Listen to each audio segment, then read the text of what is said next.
Hello everyone, আজকে আমরা class 11 এর প্রথম চ্যাপ্টার ভৌত রাশির পরিমাপ ও মাত্রা এটা নিয়ে তোমাদের সাথে আলোচনা করব।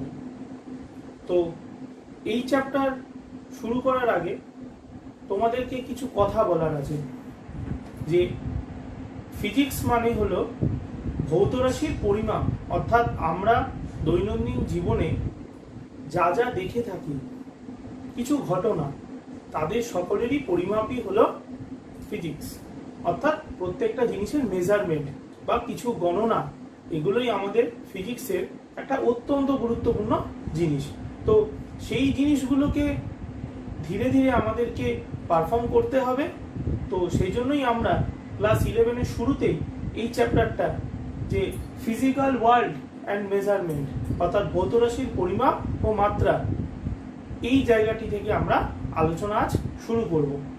তো প্রথমেই এই চ্যাপ্টারের যে অংশটার দিকে আমরা ফোকাস করব, তোমাদের সকলের খুব জানা জিনিস, সেটি ভৌত রাশির একক বা ইংরেজিতে যেটাকে আমরা ইউনিট সিস্টেম বলে থাকি।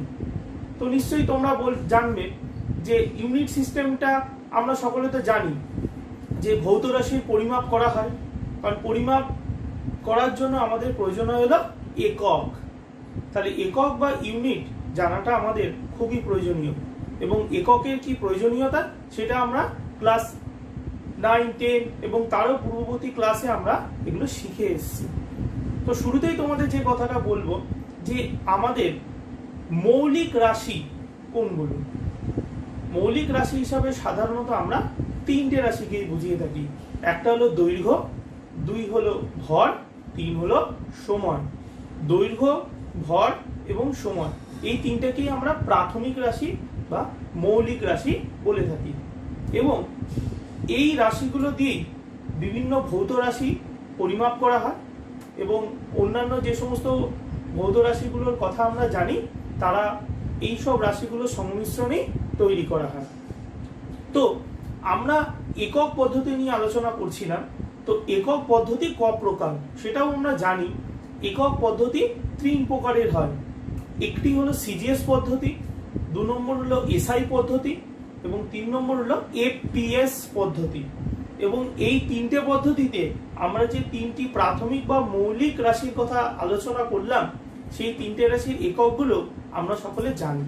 কি কি হয় আমরা সেই জিনিসগুলো যদি একবার লক্ষ্য করি, তাহলে প্রথম যে রাশিটার কথা আমরা পড়লাম সেটাকে আমরা লিখছি কি ভর। তো ভরের ক্ষেত্রে আমরা দেখব এককগুলো কি কি, এবং তারপর 2 নম্বর আমরা লিখলাম হলো দৈর্ঘ্য,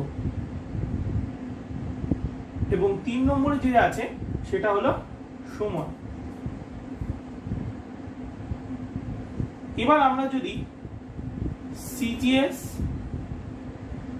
এসআই এবং এফপিএস এই তিনটে পদ্ধতিকে দেখি, তাহলে এই তিনটে পদ্ধতিতে যদি আমরা প্রত্যেকটা ভৌত রাশির এককগুলো নিয়ে আলোচনা করি, তাহলে কি কি পাবো? যেমন ভরের সিজিএস একক হয় গ্রাম, ভরের এসআই একক হয় কেজি, এবং এফপিএস একক হয় পাউন্ড। পাউন্ডকে আমরা এলবি দিয়ে লিখে থাকি। দৈর্ঘ্যের ক্ষেত্রে তার সিজিএস একক হবে সেন্টিমিটার, এসআই একক হবে মিটার এবং এফপিএস একক হবে ফিট। সময়ের ক্ষেত্রে তিনটে একক পদ্ধতিতেই কনস্ট্যান্ট ইউনিট সিস্টেমে হয়, সেটা কত হয়? সেকেন্ড। এসআই এবং এফপিএস তিনজনের ক্ষেত্রেই কত হয়? সেকেন্ড। তো এই তিনটাই হলো আমাদের প্রাথমিক রাশি বা মৌলিক রাশি, এবং এই রাশিগুলি দিয়ে পরবর্তীকালে আমরা অন্যান্য রাশিগুলো গঠন করতে পারবো। তো এগুলো সম্বন্ধে আর বিশেষ কিছু বলা তোমাদের নেই। এখন আমরা এই চ্যাপ্টারের যে প্রধান ফোকাস বা প্রধান লক্ষ্য যে অংশটার দিকে, সেদিকে আমরা একটু দেখব। আমরা এই চ্যাপ্টারে আমাদের প্রাইমারি ফোকাসটা থাকবে হলো নতুন একটি টপিকের ওপর। তোমরা অনেকেই জানো সেটার নাম, তার নাম হলো মাত্রা, অর্থাৎ ভৌত রাশির মাত্রা। তো ভৌত রাশির মাত্রা কি জিনিস, বা মাত্রাটাকে আমরা হঠাৎ করে কেন আলোচনার মধ্যে আনবো, এই ব্যাপারটি আমাদের কাছে একটু পরিষ্কার হতে হবে। তো তোমাদের প্রথমেই বলি যে মাত্রা কি। মাত্রার কিছু না, একটা ভৌত রাশি, সে যে কোনো ভৌত রাশি হতে পারে, সেটি বিভিন্ন ভৌত রাশির সংমিশ্রণে তৈরি হতে পারে। যেমন উদাহরণস্বরূপ বলা যেতে পারে গতিবেগ। গতিবেগ কিন্তু সরণ এবং সময় এই দুটি ভৌত রাশির সমন্বয়ে গঠিত। এখন আমরা যদি এবার প্রশ্ন করি যে তাহলে গতিবেগের মধ্যে যে সরণ এবং সময় আছে তারা কত কত ঘাতে উপস্থিত আছে রাশিতে, তখন আমরা দেখতে পাবো যে এক্ষেত্রে সরণ বা অতিক্রান্ত দূরত্ব যাই বলি না কেন, সে এবং সময় দুজনেই এক ঘাতে উপস্থিত আছে। কারণ গতিবেগ সমান সমান আমরা লিখি হলো সরণ বাই সময়। তাহলে সরণ এবং সময় প্রত্যেকেরই ঘাত এখানে এক থাকে, তাদের পাওয়ার এক হয়। তো মাত্রার প্রধান উদ্দেশ্যই সেটা। মাত্রার কিছুই নয়, কোনো ভৌত রাশি পাওয়ার বা ঘাত কত কততে উপস্থিত আছে সেটি নির্দেশ করে মাত্রা।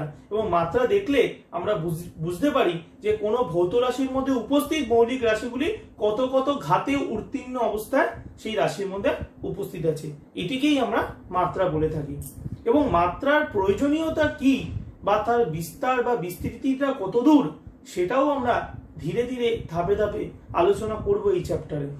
তো এবার আমরা যে মৌলিক বা তিনটে প্রাথমিক রাশির কথা আলোচনা করেছিলাম, এই তিনটে প্রাথমিক রাশির যা মাত্রা হয়, এই মাত্রা দিয়েই বাকি যতগুলি ভৌত রাশি আমরা পড়ব বা দেখব ফিজিক্সে, তাদেরকে এই তিনটে যে প্রাথমিক বা মৌলিক ভৌত রাশি আছে এদের যে মাত্রা, সেই মাত্রা দিয়ে আমরা একে একে বাকি ভৌত রাশির মাত্রাগুলো তৈরি করব, আমরা দেখব এক এক করে।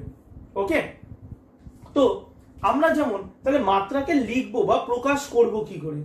খুব সহজভাবে আমরা বলতে পারি যে কোনো ভৌত রাশির মাত্রাকে সর্বদা ক্যাপিটাল লেটারে প্রকাশ করা হয়।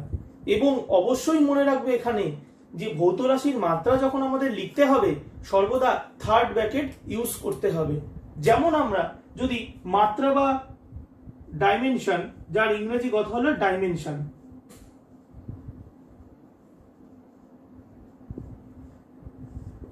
তিনটে ভৌত রাশির মধ্যে প্রথমে যদি আমি লিখি তাহলে সেটাকে আমরা লিখছি হলো ভর। তাহলে ভরের মাত্রা কত হবে? ভরের মাত্রা সর্বদা হয় ক্যাপিটাল এম, এবং অবশ্যই এদিকে থার্ড ব্র্যাকেটে লিখতে হবে। থার্ড ব্র্যাকেটে যদি মাত্রা না লেখা হয় তাহলে কিন্তু ভুল হবে সেটি। দ্বিতীয় ক্ষেত্রে আমরা দেখব, দ্বিতীয় যে প্রাথমিক ভৌত রাশি ছিল সেটা হলো দৈর্ঘ্য। দৈর্ঘ্যকে আমরা ক্যাপিটাল এল দিয়ে প্রকাশ করব, অর্থাৎ দৈর্ঘ্যের মাত্রা হবে ক্যাপিটাল এল উইদিন থার্ড ব্র্যাকেট। নাম্বার 3, তৃতীয় মৌলিক রাশি হলো সময়। সময়ের মাত্রা হয় ক্যাপিটাল টি। ওকে,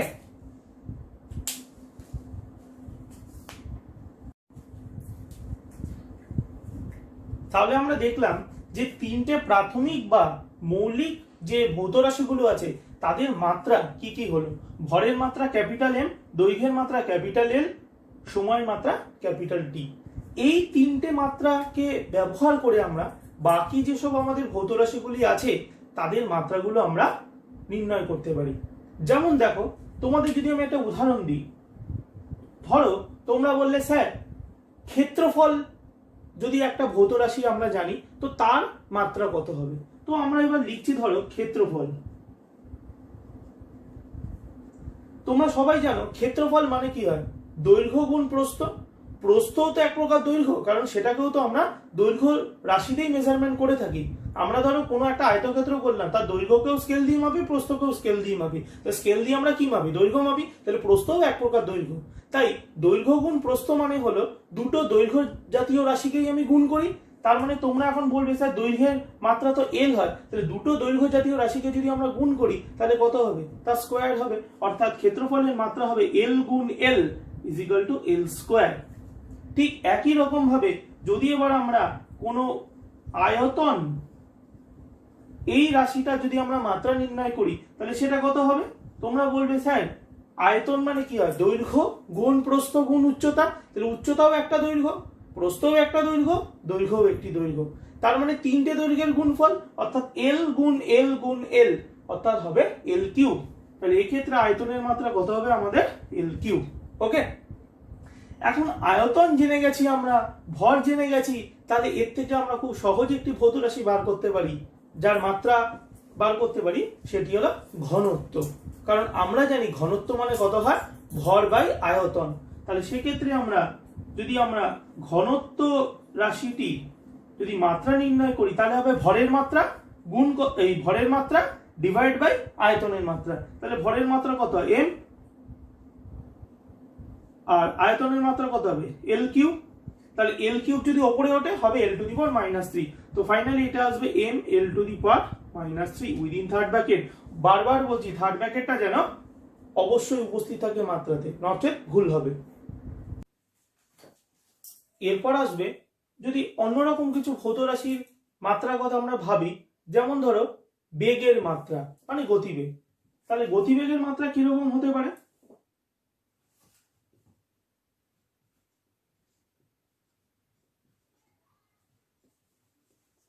গতিবেগ মানে হলো সরণ বাই সময়। তাহলে সরণও তো এক প্রকার দৈর্ঘ্য, কারণ কতটা পরিমাণ সরণ হচ্ছে সেটা কি হয়, একটা দৈর্ঘ্য। তার মানে দৈর্ঘ্য বাই সময়। তাহলে দৈর্ঘ্যের মাত্রা আমরা জানি l, এবং সময়ের মাত্রা কত হয় t। তাহলে l বাই t, তাহলে লিখলে হবে l t to the power -1। তাহলে গতিবেগের মাত্রা আমরা পেয়ে যাব l t to the power -1। তাহলে আমরা গতিবেগের মাত্রা সম্বন্ধে জেনে গেলাম। তাহলে যখন আমরা গতিবেগ জেনে গেলাম তখনই আমাদের মনে হলো স্যার তাহলে গতিবেগ যদি জানি তাহলে ত্বরণ বা মন্দন এরও তো মাত্রা আমরা সহজেই জানতে পারি। হ্যাঁ, জানতে পারি। তাহলে ত্বরণ বা মন্দনের ক্ষেত্রে কত হবে? যদি আমরা ত্বরণের মাত্রা লিখি ত্বরণ অথবা মন্দন। ত্বরণ মানে কি? বেগের পরিবর্তন বাই সময়। অবশ্যই ত্বরণের ক্ষেত্রে গতিবেগের বৃদ্ধি হয়, মন্দনের ক্ষেত্রে গতিবেগের হ্রাস হয়। তবে মাত্রা তো কখনো পরিবর্তন হবে না, কারণ রাশি দুটোর মৌলিক ধারণা হলো বেগের পরিবর্তন বাই সময়। তাহলে বেগের পরিবর্তন ওপরে থাকবে, নিচে থাকবে সময়। তাহলে বেগের পরিবর্তন মানে সেটি তো একটি বেগই হবে। তাহলে বেগের পরিবর্তনের মাত্রা হবে কত? বেগের মাত্রা, এবং নিচে কত থাকবে? সময়ের মাত্রা। তাহলে আমরা যদি লিখি তাহলে বেগের মাত্রা কত হবে? l t to the power -1 divide by সময়ের মাত্রা হবে t। তাহলে t ওপরে চলে গেলে কত হবে? ক্যালকুলেশন করলে হবে l t to the power -2। তাহলে ত্বরণের মাত্রা বা মন্দনের মাত্রা জেনে গেলাম l t to the power -2। Okay, next খুব গুরুত্বপূর্ণ একটা ভৌত রাশির মাত্রা যেটা আমাদের প্রতি মুহূর্তেই কাজে লাগবে, সেটাকে খুব পরিচিত আমাদের রাশি নিউটনের গতিসূত্রে আমরা পেয়েছিলাম বল। তাহলে বলের মাত্রা কত হবে? যদি আমরা বল এর মাত্রা যদি বার করতে চাই, তার মানে নিউটন বলেছিল কি বল মানে ভর গুণ ত্বরণ। তাহলে বলের মাত্রা কত হবে? ভরের মাত্রা এবং ত্বরণের মাত্রা এদের গুণফল। তাহলে আমরা তো ভরের মাত্রা জানি, ভরের মাত্রা কত আছে m, আর ত্বরণের মাত্রা কত পেলাম l t to the power -2। তাহলে দুটোকে গুণ করে দিলে কত হবে? এর মাত্রা হবে m l t to the power -2। তাহলে আমরা বলের মাত্রা সহজেই বার করে ফেলতে পারলাম। তাহলে এবার তোমরা বলতে পারো স্যার বল যদি আমরা জেনে যাই তাহলে আমাদের আর একটা পরিচিত রাশি কি হয়? চাপ। তাহলে চাপের মাত্রা কত হবে? তাহলে চাপ সমান সমান কত হয়? বল বাই ক্ষেত্রফল। তার মানে বল F বাই ক্ষেত্রফলকে আমরা ক্যাপিটাল A দিয়ে লিখছি। তাহলে বলের মাত্রা বাই ক্ষেত্রফলের মাত্রা, তার মানে বলের মাত্রা বাই কত হবে? ক্ষেত্রফলের মাত্রা। তাহলে বলের মাত্রা কত হবে? ml t to the power -2 divide by ক্ষেত্রফলের মাত্রা কত পেয়েছিলাম আমরা? l square. তাহলে হবে l স্কয়ার। দেখো l দিয়ে l স্কয়ার কে কাটা যায়, তাহলে l থাকবে। তাহলে ক্যালকুলেশন করলে কত হবে? চাপের মাত্রা হবে হলো m l to the power -1 t to the power -2। Okay, এরকম আরো অনেক ভৌত রাশির মাত্রা আমরা পড়ব। যত আমাদের ফিজিক্সের পড়া এগোবে ধীরে ধীরে চ্যাপ্টারে নতুন নতুন চ্যাপ্টার আমরা শিখবো, সেখানে নতুন নতুন ভৌত রাশির মাত্রা আমরা জানতে পারবো। আরো কিছু প্রয়োজনীয় ভৌত রাশির মাত্রার একটি চার্ট তোমাদেরকে আমি প্রোভাইড করে দেব, সেটা তোমরা নোট করে নেবে সেই মাত্রাগুলো। প্রসঙ্গত আরো কয়েকটি প্রয়োজনীয় ভৌত রাশির মাত্রা আমরা এখানে আলোচনা করছি, যেমন তার মধ্যে অন্যতম হলো অভিকর্ষজ ত্বরণ। অনেকেই গুলিয়ে ফেলে অভিকর্ষজ ত্বরণের মাত্রা কি। দেখো অভিকর্ষজ ত্বরণ তো আর আলাদা কিছু নয়, সেটিও তো এক প্রকার ত্বরণ। তাই অভিকর্ষজ ত্বরণের মাত্রাও কিন্তু হবে ত্বরণের মাত্রার সঙ্গেই সমান। এটা যেন ভুল না হয়, অভিকর্ষজ ত্বরণের মাত্রা আর ত্বরণের মাত্রা একই হয়, কারণ অভিকর্ষজ ত্বরণ এক প্রকার ত্বরণ। তাই এটা তোমরা খাতায় নোট করে নেবে যে ত্বরণের মাত্রা যা হয় অভিকর্ষজ ত্বরণের মাত্রা তাই হবে L⁻²। এগুলো কিন্তু আমাদের, আমি যে ভৌত রাশিগুলোর কথা এখানে বোর্ডে লিখছি, এই মাত্রাগুলো কিন্তু তোমাদের একদম মুখস্থ করে ফেলতে হবে, কারণ এগুলো প্রতি মুহূর্তেই আমাদের সমস্যা সমাধান করতে গেলে কাজে লাগবে। ওকে, আরেকটি ভৌত রাশির মাত্রা তোমাদেরকে আমি জানিয়ে রাখছি, এটা তোমরা পরবর্তী একটি চ্যাপ্টার আছে সান্দ্রতা, সেই চ্যাপ্টারে তোমরা পড়বে। সেই চ্যাপ্টারে একটি নতুন রাশির কথা আমরা শিখবো, তার নাম হলো সান্দ্রতাঙ্ক। ওকে, রাশিটির নাম হলো সান্দ্রতাঙ্ক। সান্দ্রতাঙ্ক, সান্দ্রতাঙ্কের মাত্রা কত হয়? সান্দ্রতাঙ্কের মাত্রা হয় mL⁻⁻1 T⁻⁻1। এটি কি তোমাদের একটু মনে রাখতে হবে আপাতত, পরে যখন আমরা এই চ্যাপ্টারটা আলোচনা করব তখন আমরা ডিটেলে সবকিছু আলোচনা করব। তবে এখনকার জন্য তোমরা এটা মনে রাখবে যে সান্দ্রতাঙ্কের মাত্রা হয় mL⁻⁻1 T⁻⁻1। ওকে, তো এগুলো তোমরা নোট করে নাও, এবং আরো কয়েকটি গুরুত্বপূর্ণ ভৌত রাশির যে মাত্রার যে চার্ট তোমাদেরকে বললাম সেটা তোমাদেরকে এখন প্রোভাইড করে দেবো, সেটা তোমরা একটু খাতায় নোট করে নাও। এবার আমরা তোমাদের সাথে একটা নতুন টপিক আলোচনা করব, খুবই গুরুত্বপূর্ণ টপিক এটি, মাত্রা বিশ্লেষণ।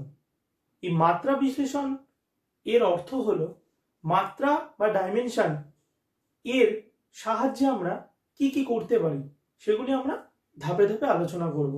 তার মধ্যে আমাদের সর্বপ্রথম একটি খুব গুরুত্বপূর্ণ তথ্য জানতে হবে, এটি মাত্রার একটা খুবই বৈশিষ্ট্যপূর্ণ ধর্ম, এর নাম হলো মাত্রার সমমাত্রিক নীতি। ইংরেজিতে বলা হয় হোমোজিনিটি প্রিন্সিপাল বা প্রিন্সিপাল অফ ডাইমেনশনাল হোমোজিনিটি, মাত্রার সমমাত্রিক নীতি। তো এটি কিরূপ সেটা আমরা একটু আলোচনা করব।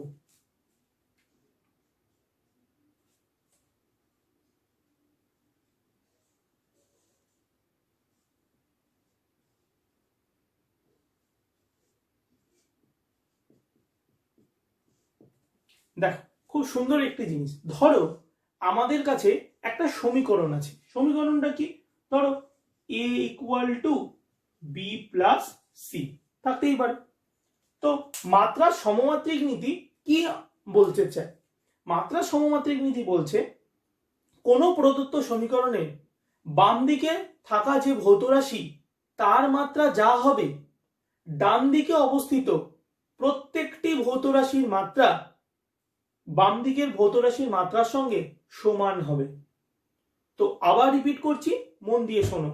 মাত্রার সমমাত্রিক নীতি বলছে কোন সমীকরণের বাম দিকে থাকা ভৌত রাশির মাত্রা যা হবে, ডান দিকে অবস্থিত প্রতিটি ভৌত রাশির মাত্রা একই হবে। তোমরা কিন্তু এটা ভেবে চিন্তিত হয়েও না যে স্যার ডান দিকে তো প্লাস বা মাইনাস দিয়ে কিছু থাকতে পারে, থাকতেই পারে। আমি বারবার বলছি, বাম দিকের মাত্রা যা হবে, ডান দিকে প্রতিটি ভৌত রাশির মাত্রা তাই হবে।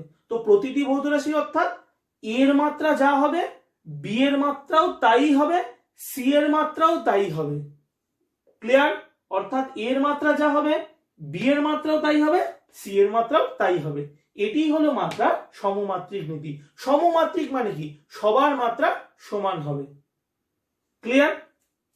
তো তোমরা এবার আমাকে প্রশ্ন করতে পারো, স্যার এটা তো খুব একটা সহজ সমীকরণ আপনি লিখলেন, একটু জটিল সমীকরণ লিখুন। হ্যাঁ, লিখতেই পারি। ধরো আর একটা এক্সাম্পল আমি দিচ্ছি তোমাদের। ধরো কোনো আছে a = b² c + d, এরকমও থাকতে পারে।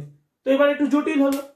তো এক্ষেত্রেও একই রুল, বাম দিকে কে আছে? a, তাহলে এর মাত্রা যা হবে b² × c, এই সম্পূর্ণ ভৌত রাশির মাত্রাও এর মাত্রার সঙ্গে সমান হবে। তুমি যখন বি এর মাত্রা এবং সি এর মাত্রা লিখে গণনা করবে, ক্যালকুলেশন করে দেখবে যে রেজাল্টটা আসবে তার মাত্রাটাও এর মাত্রার সঙ্গেই সমান হবে, হবেই। এবং ডি এর মাত্রাও এর মাত্রার সঙ্গে সমান হবে। ক্লিয়ার? অর্থাৎ সমমাত্রিক নীতির অর্থ হলো কোন সমীকরণের বাম দিকে অবস্থিত ভৌত রাশির মাত্রা যা হবে, ডান দিকে প্রতিটি রাশির মাত্রায় কি হবে, সেম হতে হবে। এটাকেই বলা হয় মাত্রার সমমাত্রিক নীতি। এটা তোমরা অবশ্যই নোট করে নাও এবং এটা উদাহরণস্বরূপ লিখে রাখতে পারো। ওকে,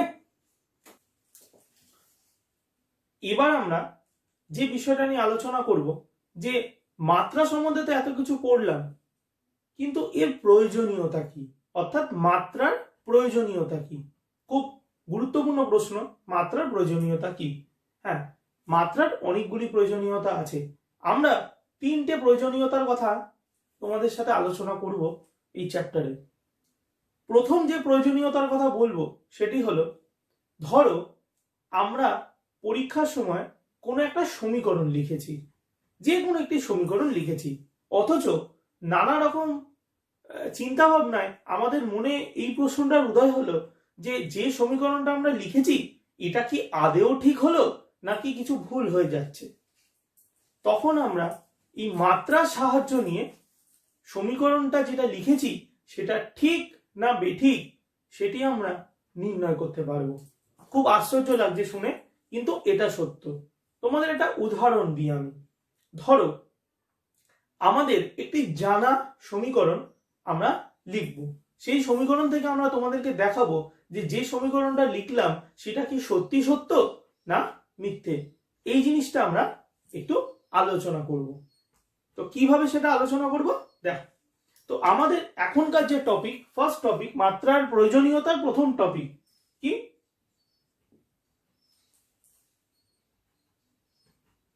সমীকরণের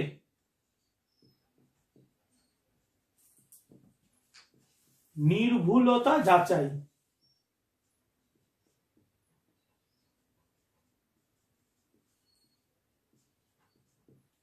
ওকে, তো আমরা আমাদের খুব জানা একটা সমীকরণ দিয়ে শুরু করব পড়া। দেখো তোমরা মনে করো আমরা একটা সমীকরণ, অর্থাৎ যখন আমরা একমাত্রিক গতি পড়েছিলাম, নিউটন একমাত্রিক গতি, তখন আমরা এই সমীকরণটা সবাই পড়েছিলাম, v = u + at। এই সমীকরণটা আমরা সবাই পড়েছিলাম, যেখানে v কে বলা হয় অন্তিম বেগ, u কে বলা হয় প্রাথমিক বেগ, a হলো ত্বরণ এবং t হলো সময়। এই সমীকরণটা আমরা সকলেই পড়েছিলাম এবং আমরা জানি এই সমীকরণটা সঠিক। কিন্তু কিভাবে আমরা যা বলতে পারি সমীকরণটা সঠিক? মাত্রা বিশ্লেষণ এর সাহায্যে আমরা সহজেই বলতে পারি এই সমীকরণটা সত্য না মিথ্যা। কিভাবে করব দেখো, আমরা v কে কি বললাম, অন্তিম বেগ, তার মানে বেগ তো সে, তাহলে বেগের মাত্রা কত হয় আমরা জানি, l t⁻⁻1। তাহলে আমরা লিখছি দেখো v এর মাত্রা কত হচ্ছে, l t⁻⁻1, এটা আমরা লিখলাম। এবার আমরা ডান দিকে যাচ্ছি সমীকরণের ডান দিকে কি আছে, u মানে কি হয়, প্রাথমিক বেগ, সেও একটি বেগ, তাহলে u এর মাত্রা কত হবে, l t⁻⁻1। ওকে, নেক্সট তোমাদের কি টার্ম আছে, a গুণ t।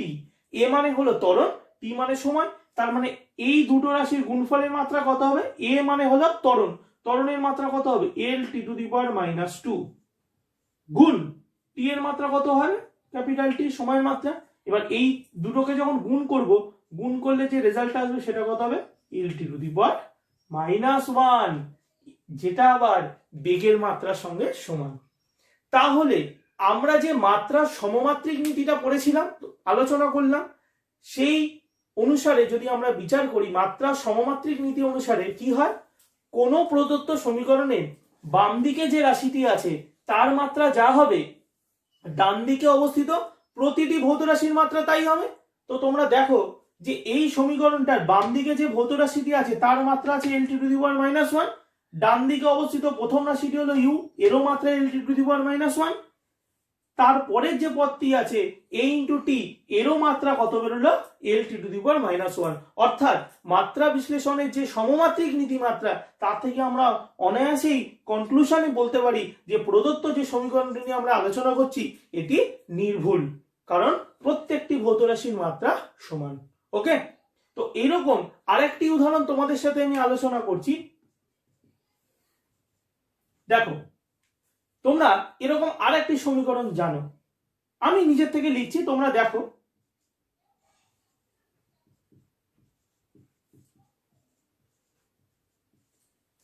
এই একটি সমীকরণ লিখলাম। তোমরা এই সমীকরণটি প্রথমে নিজেরা করে একটু দেখো তো যে এই সমীকরণটি সঠিক না ভুল। তারপর আমি সলভ করে দিচ্ছি, তোমরা দেখে নাও। দেখো, এই যে প্রদত্ত সমীকরণ দিয়েছিলাম, তো আগে যেভাবে আমরা করলাম এবার এটাকেও আমরা সেভাবে সলভ করব। দেখো, এই সমীকরণের বাম দিকে কি আছে? V square. ভি মানে কি? বেগ, অন্তিম বেগ। তাহলে তার স্কোয়ার আছে, অর্থাৎ বেগের মাত্রা কত হয়? এল টি টু দি পাওয়ার -1, তার হোল স্কোয়ার হবে। অবশ্যই স্কোয়ার আছে মানে স্কোয়ার। ডান দিকে প্রথম পদটি কত আছে? You square. ইউ মানে প্রাথমিক বেগ, অর্থাৎ বেগ, তার স্কোয়ার। তাহলে তার মাত্রা কত হবে? এল টি টু দি পাওয়ার -1, তার হোল স্কোয়ার। নেক্সট কত আছে? 2a square. তোমাদের একটা কথা আমি বলে দিই, সর্বদা এটা মনে রাখবে, কোনো মাত্রা বিশ্লেষণের সময় কোনো সংখ্যা যদি আমরা পাই বা কোনো ধ্রুবক পদ যদি আমরা পাই, কি বললাম? কোনো সংখ্যা যদি পাই অথবা কোনো ধ্রুবক পদ যদি আমরা পাই, তার কখনো মাত্রা হয় না, কারণ সংখ্যা এবং ধ্রুবক রাশি মাত্রাহীন হয়। তাই এই সমীকরণে 2 এর কোনো মাত্রা হবে না এবং 2 কে আমরা ধরবই না। তাহলে 2 কে বাদ দিলে আমাদের পড়ে থাকছে কত? a গুণ a স্কোয়ার। তোমরা জানো a মানে ত্বরণ, তাহলে ত্বরণের মাত্রা কত হবে? এল টি টু দি পাওয়ার -2। এবং s মানে কে? সরণ। তাহলে সরণ মানে আমরা পড়েছিলাম দৈর্ঘ্য, তাহলে দৈর্ঘ্যের মাত্রা কত হয়? এল। তাহলে এল এর স্কোয়ার, তাহলে ইনটু কত হবে? এল স্কোয়ার। তো এটাকে করলে আমাদের কত হচ্ছে? এল cube T to the power -2 আসছে। খুব অবাক লাগছে দেখে। হ্যাঁ, অবাক তো লাগাটাই স্বাভাবিক, কারণ বাম দিকের ভৌত রাশির মাত্রা আছে L T to the power -1 whole square. তো তোমরা যদি এটাকে ভাঙো বা কত হবে? এল square T to the power -2, এটাই আসবে। ডান দিকে প্রথম পদটাকে ভাঙলেও তাই আসবে, এল square T to the power -2। কিন্তু ডান দিকে যে দ্বিতীয় পদটা আছে তার মাত্রা চলে এলো এল cube T to the power -2, অর্থাৎ বাম দিকের সাথে ডান দিকের মাত্রা মিলছে না। তাই আমরা সরাসরি এখান থেকে কনক্লুশন দিতে পারি যে ইকুয়েশন বা সমীকরণটি ইজ ইনকারেক্ট বা ত্রুটিযুক্ত, সমীকরণটি নির্ভুল নয়। এবার দেখো অরিজিনাল বা আসল সমীকরণটা কি ছিল। ঠান্ডা মাথায় দেখো, এইখানে যদি এল কিউবের জায়গায় এল স্কোয়ার থাকতো তাহলে তো হয়ে যেত। তাহলে এলটা কোন ভৌত রাশির মাত্রা ছিল? সরণ। তাহলে সরণের স্কোয়ার দেওয়া আছে এখানে। যদি এই স্কোয়ারটার পরিবর্তে, এই এ স্কোয়ারের পরিবর্তে যদি এটা শুধু 2as থাকতো তাহলে এর মাত্রা কত হতো? দেখো, এল এর মাত্রা L to the power -2 into S এর মাত্রা কত হতো? এল। তাহলে গুণ করলে কত হতো? এল square T to the power -2। দেখো, সেক্ষেত্রে তাহলে এটার সাথে এইটা এবং এই মাত্রা তিনটেই মিলে যেত। তাই আমরা যে সমীকরণটা ছোটবেলায় শিখেছিলাম সেই সমীকরণটা কত ছিল? সমীকরণটা ছিল v square equal to u square plus 2as। এটাই ছিল আমাদের সমীকরণ। ওকে,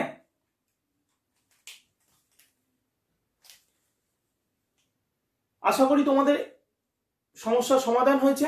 তো আমি তোমাদের একটা হোমওয়ার্ক দিচ্ছি, এটা তোমরা বাড়িতে চেষ্টা করবে।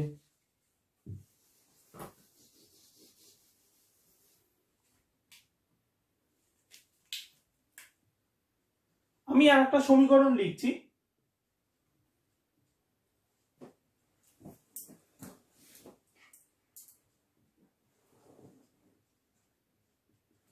এই যে সমীকরণটা দিলাম, এই সমীকরণটা কি মাত্রাগতভাবে ঠিক সেটা তোমরা বাড়িতে চেক করবে। আরেকটি সমীকরণ দিচ্ছি।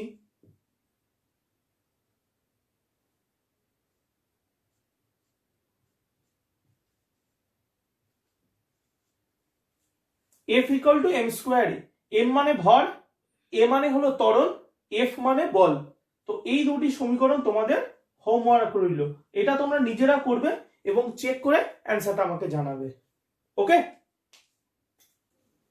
এবার আমরা মাত্রার প্রয়োজনীয়তা বা মাত্রা বিশ্লেষণের দ্বিতীয় টপিকটা তোমাদের সাথে একটু আলোচনা করি। খুব সুন্দর একটি টপিক।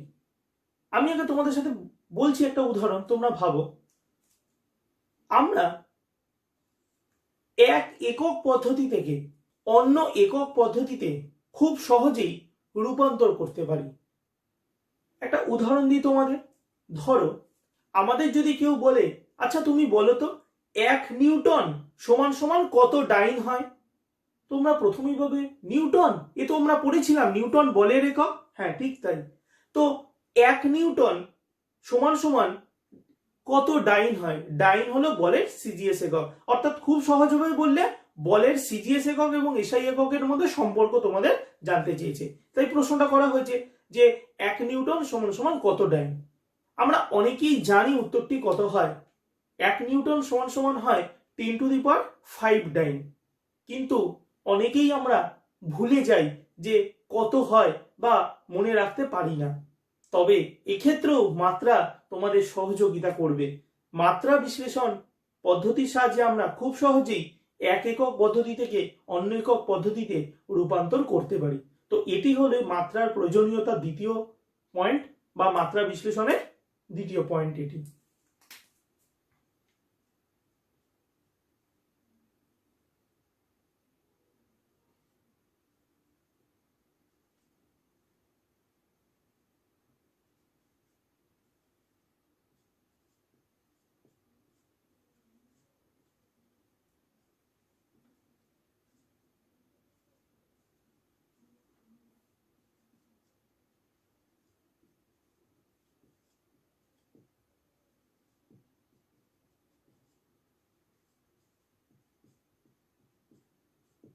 ওকে, তো দেখো আমরা কিভাবে রূপান্তরটা করছি।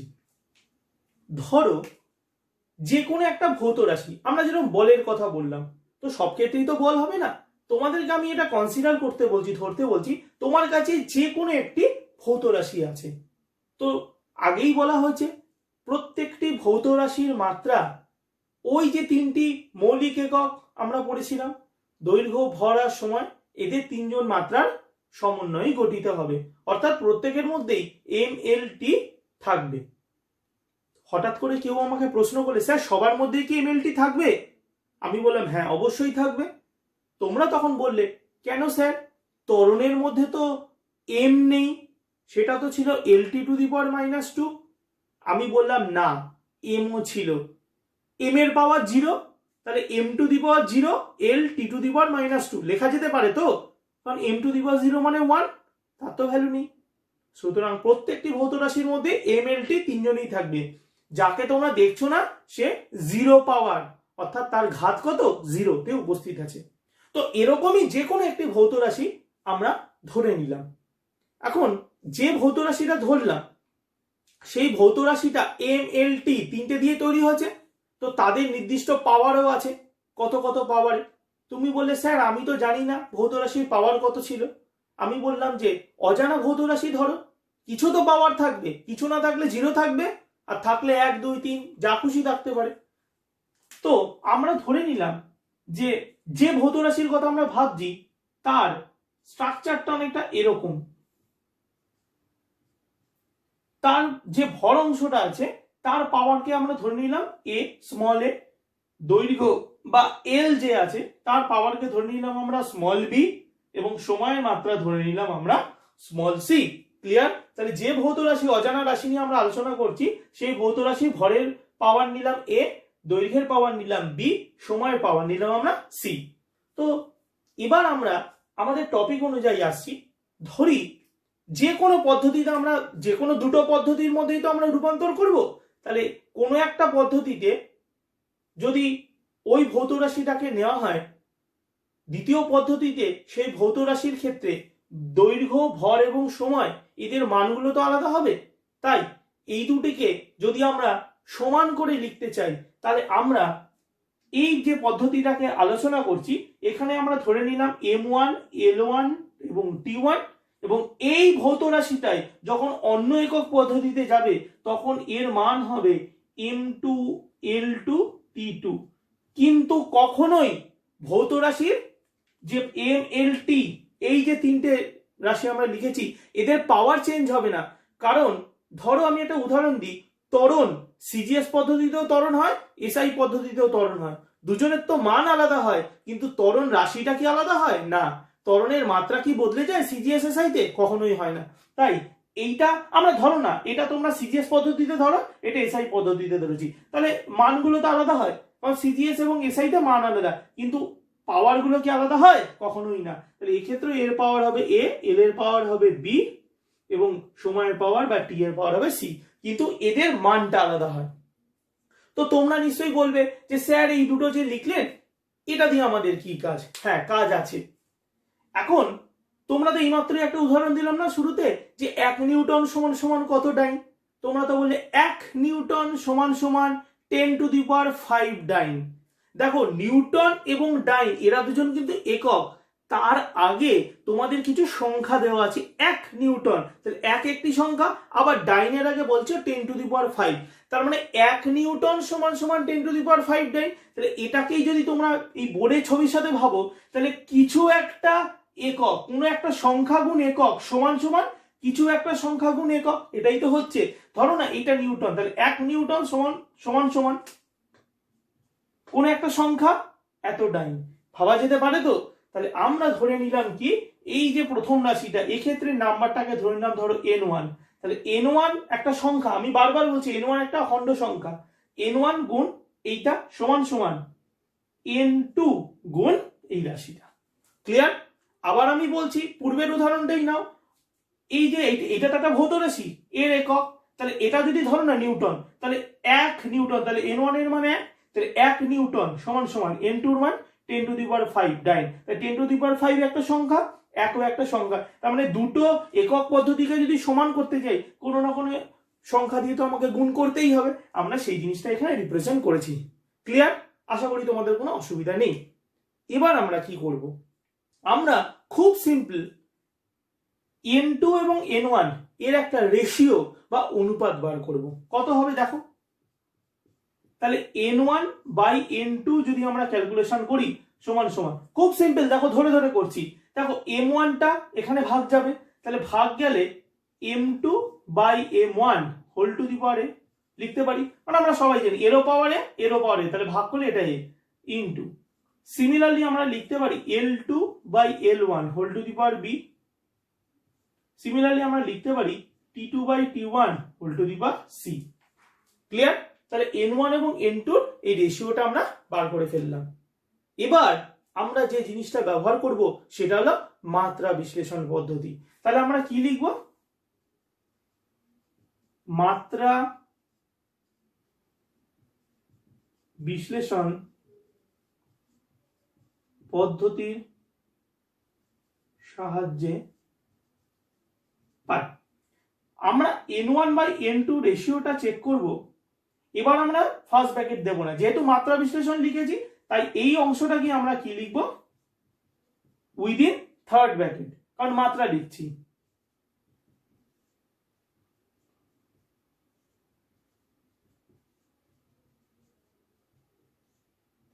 ক্লিয়ার? তো এটাই হলো আমাদের ফর্মুলা, যে এক একক পদ্ধতি থেকে অন্য একক পদ্ধতিতে যে রূপান্তর করব তার যে ফর্মুলা সেটা হলো এটা। এটা কিন্তু তোমাদের মনে রাখতে হবে। আশা করি পুরো জিনিসটা বুঝতে তোমাদের অসুবিধা হয়নি। আরো যদি কারো সমস্যা থেকে থাকে, এবার আমরা একটা এক্সাম্পল করব, উদাহরণ করব, তোমাদের ব্যাপারটা জলের মতো পরিষ্কার হয়ে যাবে। ওকে, ধরো আমরা এবার এক্সাম্পল করছি, কি দেখো একটা এক্সাম্পল করছি। আমি তোমাদের যে উদাহরণটা দিলাম যে 1 নিউটন সমান সমান কত ডাইন, এই অঙ্কটাই তোমাদের করে দেখাচ্ছি। দেখো 1 newton equal to how much dyne. হ্যাঁ, আমরা যেটা আলোচনা করছি 1 নিউটন সমান সমান কত ডাইন, কিভাবে সলভ করব। এই ধরনের সমস্যার সমাধান যখন করতে হবে, অর্থাৎ তোমাকে বলে দিলে 1 নিউটন সমান সমান হাউ মাচ ডাইন, কত ডাইন, সর্বদা প্রথম ধাপ মনে রাখতে হবে তোমাদের, যেটা প্রথম ধাপ, যে এককটার কথা তোমাদের প্রশ্নে উল্লেখ করে দিয়েছে সেটি কোন ভৌত রাশির একক, সবার প্রথম সেটাকে মনে রাখতে হবে, তোমাদের মনে করতে হবে সেটাকে। ওকে, তাহলে আমাদের এই ধরনের অঙ্ক সলভ করার প্রথম স্টেপ, প্রথম ধাপ কি, যে ভৌত রাশিটার কথা এখানে উল্লেখ করে দিয়েছে, যে এককটার কথা আমাদের উল্লেখ করেছে, সেটা কোন ভৌত রাশির একক সেটা আমাদের আগে মনে করতে হবে। তো তোমরা সকলেই জানো নিউটন এবং ডাইন উভয়ই বলের একক, বলের এসআই একক, বলের সিজিএস একক। তো যেহেতু আমরা সঙ্গে সঙ্গে মেমোরিতে করে ফেললাম এটা বলের একক, তো মনে মনে আমরা যে ভৌত রাশির একক তার মাত্রাটা আমরা পাশে লিখে রাখবো। বলের মাত্রা হয় mL(10⁻²). এবার মজার জিনিসটা তোমরা লক্ষ্য করো, যেই মাত্র আমরা বলের মাত্রাটা লিখে ফেললাম, তাহলে এম, এল এবং টি এদের ঘাত বা পাওয়ার কত কত আমরা জেনে গেলাম। এবার তোমরা একটু বুদ্ধি করে চিন্তা করো তো, তুমি যে ওপরে ফর্মুলাটা লিখেছো, এই ফর্মুলাতে এম এর ঘাত বা পাওয়ার কত ধরেছিলে এ, তাহলে তোমার এই অঙ্কে এম এর মান কত 1, অর্থাৎ এ এর মান কত হচ্ছে 1, তাহলে তোমরা লিখে নিলে a = 1। আবার এই অঙ্কে এল এর ঘাত কত 1, তোমাদের এই ফর্মুলায় এল এর ঘাত কত ছিল b, তার মানে b = কত 1। এবং এই অঙ্কে টি এর ঘাত কত -2, তাহলে এই ফর্মুলায় টি এর ঘাত কত ছিল c, অর্থাৎ c = কত হবে -2। তাহলে আমরা অঙ্কটা দেখেই প্রথমেই স্মরণ করব কোন ভৌত রাশির কথা এখানে আলোচনা করা হচ্ছে এবং তার মাত্রাটা আমরা লিখে ফেলবো। মাত্রা লিখে ফেললেই আমরা এম, এল এবং টি এদের যে পাওয়ার সেগুলো আমরা জেনে গেলাম এবং এই ফর্মুলা অনুসারে এ, বি, সি তিনজনের মান আমরা লিখে ফেললাম। ওকে, নেক্সট স্টেপ 2 কি করব, আমাদের ফর্মুলাটা এবার এখানে লিখব। কি ছিল formula? n1/n2 = m2/m1 L2/L1 T2/T1। দেখো ABC লিখলাম না, লিখবো কেন? মানগুলো তো জেনে গেছি, বসিয়ে দাও। m এর পাওয়ার ছিল, এর মান কত 1, l এর মান কত 1, t এর মান কত -2। Concept clear? ওকে, এবার তোমরা আমাকে প্রশ্ন করতে পারো, স্যার n1 আর n2 আমি কোনটা ধরবো? কেউ যদি ধরো n1 নিউটন = n2 ডাইন, মোস্ট ওয়েলকাম। কেউ ধরতে পারো n2 নিউটন = n1 ডাইন, যেটা ধরবে সেটাতেই একই উত্তর আসবে, আলাদা কিছু না। তুমি যদি ধরে নাও n1 নিউটন = n2 ডাইন, তো তোমাকে n2 এর মানটা বার করতে হবে। কেউ যদি ধরে নাও n2 নিউটন = n1 ডাইন, তো তোমাকে n1 টা বার করতে হবে। ওকে, তো আমরা এই অঙ্কের সুবিধার্থে কি ধরছি? এই অঙ্কের সুবিধার্থে আমরা ধরে নিচ্ছি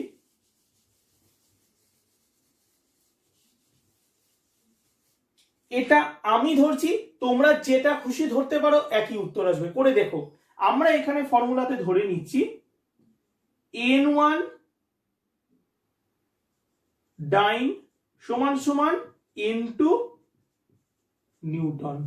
ওকে, তাহলে n1 * ডাইন = n2 * নিউটন আমরা করেছি।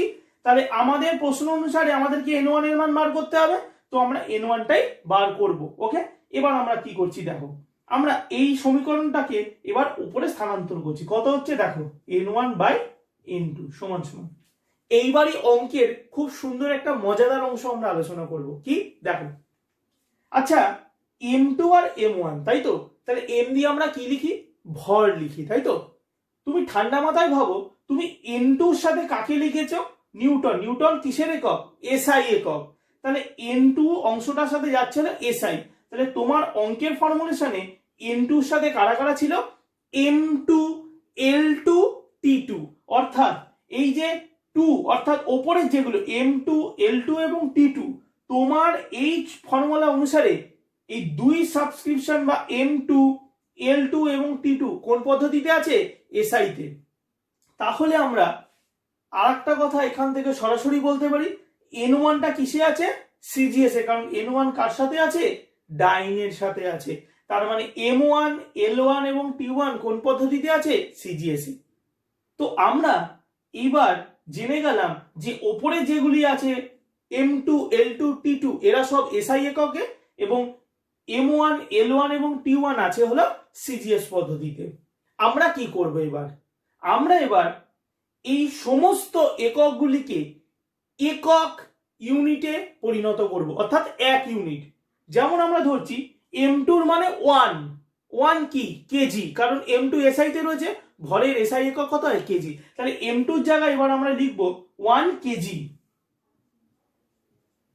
আবারও তোমাদের বলছি, এটা কিন্তু কোনো কঠিন ব্যাপার নয়, আমরা আর কিছুই করলাম না, সিজিএস এবং এসআই পদ্ধতিতে কে কে আছে তাদেরকে আমরা উল্লেখ করলাম এবং সকলের মানকে আমরা এক একক পদ্ধতিতে রূপান্তর করছি, অর্থাৎ m2 এর মানও লিখবো 1, m2 এসআই তে আছে তাই একের সাথে লিখলাম কেজি, কারণ m হলো ভর। তাহলে তোমরা তখনই বলবে স্যার m1 তো তাহলে সিজিএস এ রয়েছে, তাহলে m1 মানে 1ই হবে, কিন্তু m1 এর একক কত হবে গ্রাম, কারণ সিজিএস এ ভরের একক কত হয় গ্রাম, তাহলে 1 কেজি বাই কত লিখবো 1 গ্রাম, থার্ড ব্র্যাকেট। পাওয়ার কত ছিল 1, 1 লিখলেও হয় না লিখলেও হয়, আমরা লিখলাম গুণ। নেক্সট কি আছে বাবু দৈর্ঘ্য, তাহলে দৈর্ঘ্যের উপরে কি আছে L2, L2 মানে দৈর্ঘ্য, তাহলে দৈর্ঘ্যের L2 মানে হলো এসআই এককে, এসআই এককে দৈর্ঘ্যের একক কি হয় মিটার, তাহলে আমরা একক পদ্ধতিতে লিখবো 1 মিটার ডিভাইড বাই L1 মানেও কত লিখবো তাহলে 1, সিজিএস হবে সেন্টিমিটার, পাওয়ার আছে 1 গুণ। এবারই মজা, সময়, স্যার সময় তো সিজিএস এবং এসআই একক উভয় সেকেন্ড হয়, লেখো, তাহলে উপরে লিখবো 1 সেকেন্ড, নিচেও কত লিখবো 1 সেকেন্ড, পাওয়ার কত আছে -2, শুরুতেই দেখো এই দুটো কেটে যাবে, অর্থাৎ 1 সেকেন্ড বাই 1 সেকেন্ড কেটে গেল, তাহলে এই অংশটা আমাদের অঙ্ক থেকেই বাদ হয়ে গেল। এবার কি করব, বা n1 বাই n2 সমান সমান, আচ্ছা তোমরা নিশ্চয়ই জানো 1 কেজি সমান সমান কত গ্রাম হয় বলো তো, 1000 গ্রাম, কারেক্ট, 1000 অর্থাৎ একের পিঠে 3টে শূন্য, আচ্ছা 1000 কে আমরা 10 কিউব লিখতে পারি তো, লিখতে পারি, তাহলে 1 কেজি সমান সমান 1000 গ্রাম, তাহলে একটা তোমাদের ছোট উদাহরণ দিচ্ছি, আচ্ছা 1 কেজি সমান সমান 1000 গ্রাম, আচ্ছা 1000 গ্রাম মানে কি এটা লেখা যায় 1000 গ্রাম গুণ 1, একই তো ব্যাপার হয়, 1 দিয়ে কাউকে গুণ করা মানে হলো সেই রাশিটিই থাকা, তার মানে আমরা 1 কেজির জায়গায় আমরা লিখতে পারি 10 কিউব মানে 1000 গুণ 1 গ্রাম, দেখো 1000 গুণ 1 গ্রাম মানে 1000 গ্রাম মানে 1 কেজি, ডিভাইড বাই কত হইল 1 গ্রাম, পাওয়ার আছে 1 গুণ 1 মিটার, 1 মিটার মানে 100 সেন্টিমিটার, 100 মানে 10 স্কোয়ার, তাহলে 1 মিটারকে আমরা লিখতে পারি 10 স্কোয়ার গুণ 1 সেন্টিমিটার বাই কত আছে 1 সেন্টিমিটার, লেখা যায়, দেখো 1 গ্রাম 1 গ্রাম কেটে গেল, 1 সেন্টিমিটার 1 সেন্টিমিটার কেটে গেল, পড়ে থাকলো কত, এখানে শুধু 10 কিউব পড়ে থাকলো, এখানে 10 স্কোয়ার পড়ে থাকলো, 10 কিউব ইন্টু 10 স্কোয়ার করলে হয় 10 টু দি পাওয়ার 5, কারেক্ট, তার মানে n1 সমান সমান পড়ে থাকলো n2, আমি গুণ করে দিলাম n2 গুণ 10 cube into 10 square 10 to the power 5, so আমাদের ফাইনাল অঙ্কের অ্যান্সার এবার আসতে চলেছে, দেখো ফাইনাল অ্যান্সার কি আসতে চলেছে, তোমরা বলবে স্যার আমরা ধরে নিয়েছিলাম n1 ডাইন সমান সমান n2 নিউটন, এবার তুমি প্রশ্নের দিকে তাকাও, প্রশ্নে বলেছিল 1 নিউটন সমান সমান হাউ মাচ ডাইন, তাহলে তোমাদের অঙ্কে বলেছিল n1 ডাইন, অর্থাৎ প্রশ্নে হয়েছিল এখানে n1 dyne is equal to n2 newton, তাহলে n2 এর মান কত বলে দিয়েছে অঙ্কে 1, তো সিম্পলি আমরা n2 এর জায়গায় কত বসাবো 1 গুণ 10 to the power 5, R n1 মানে আমাদের বার করতে হবে, তাহলে n1 ইজ ইকুয়াল টু কত হচ্ছে 10 টু দি পাওয়ার 5, তো আমরা অঙ্কের উত্তরে অ্যাচিভ করলাম যে n1 এর মান হলো 10 টু দি পাওয়ার 5, সো এবার আমরা উত্তরটা লিখতেই পারি যে আমাদের যেটা প্রশ্ন দিয়েছিল যে 1 নিউটন সমান সমান হাউ মাচ ডাইন, তার মানে আমরা উত্তরটা লিখতে পারি 1 নিউটন সমান সমান n1 এর মান কত বেরোলো 10 টু দি পাওয়ার 5, তো 10 to the power 5 dine, clear, তো আমরা অনায়াসে একক পদ্ধতি এক একক পদ্ধতি থেকে অন্য একক পদ্ধতিতে রূপান্তর করতে পারি এবং এই ফর্মুলেশন আমরা করে ফেললাম, আশা করি তোমাদের বুঝতে অসুবিধা হয়নি।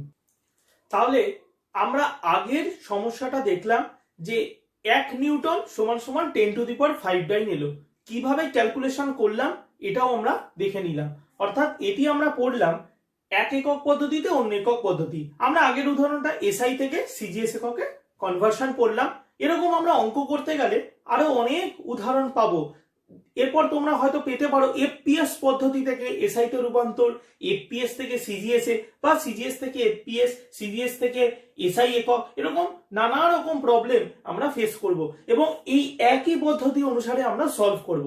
তো আমি আরেকবার তোমাদেরকে ছোট করে সামারাইজ করে দিচ্ছি কি করবে? প্রশ্নটা আগে আমরা দেখব যে কি দিয়েছে। ধরো আমি এই আগের প্রশ্নটার কথাই বলছিলাম, 1 নিউটন সমান সমান কত ডাইন। তো প্রথমে হিট করব কি, যে নিউটন কার একক, নিউটন এবং ডাইন কার একক, বলের একক। তো ভৌত রাশিটাকে বল। তো শুরুতেই আমরা বলের মাত্রাটা পাশে লিখে নেব। যেই মাত্রাটা লিখলাম সঙ্গে সঙ্গে মাত্রার মধ্যে এম, এল এবং টি তিনজনেই আছে, তাদের পাওয়ারগুলো আমরা জেনে গেলাম। যে বলের ক্ষেত্রে এম এর পাওয়ার 1, এল এর পাওয়ার 1, টি এর পাওয়ার -2। সুতরাং আমাদের যে formula n1/n2 = m2/m1 whole to the power a, l2/l1 whole to the power b, t2/t1 whole to the power c, এখান থেকে a b c তিনজনের মান আমরা পেয়ে গেলাম। সো আমি একবারেই ফর্মুলাটাকে ফর্মুলেট করে নিতে পারলাম। এবার আমরা কি করলাম, আমাদের ট্রিক কোনটা, তুমি হয় ধরো n1 cgs = n2 si বা n2 cgs = n1 si, এটা তোমাদের ব্যাপার, তোমরা কিভাবে লিখবে। যেই মাত্র লিখে নেবে একটু মনে রাখবে, n1 কে যদি তোমরা cgs এ লেখো তাহলে n1 এর সাথে যারা যারা থাকে m1, l1, t1 প্রত্যেকের একককে কিন্তু cgs এই লিখতে হবে যখন আমরা একক পদ্ধতিতে রূপান্তর করব। এবং n2 এর সাথে যদি si কে লেখো, n2 এর সাথে থাকা m2, l2 এবং t2 প্রত্যেকেই একক পদ্ধতিতে যখন আমরা একক নাম্বারে রূপান্তর করব তখন কিন্তু সেগুলো এসআই এককগুলোকেই লিখতে হবে। ক্লিয়ার? তো এভাবে বাকি যে ক্যালকুলেশন তোমাদের দেখালাম তোমরা সেভাবে করবে, দেখবে প্রত্যেকটা প্রশ্নেরই উত্তর পেয়ে যাবে। এই একই উদাহরণের আরেকটা প্রবলেম তোমাদেরকে আমি এখন করতে দেব, এই প্রবলেমটা তোমরা সলভ করো, এটা তোমাদের কাছে হোমওয়ার্ক হিসাবে থাকলো। আরেকটা গুরুত্বপূর্ণ প্রশ্ন, কোশ্চেন নাম্বার 2।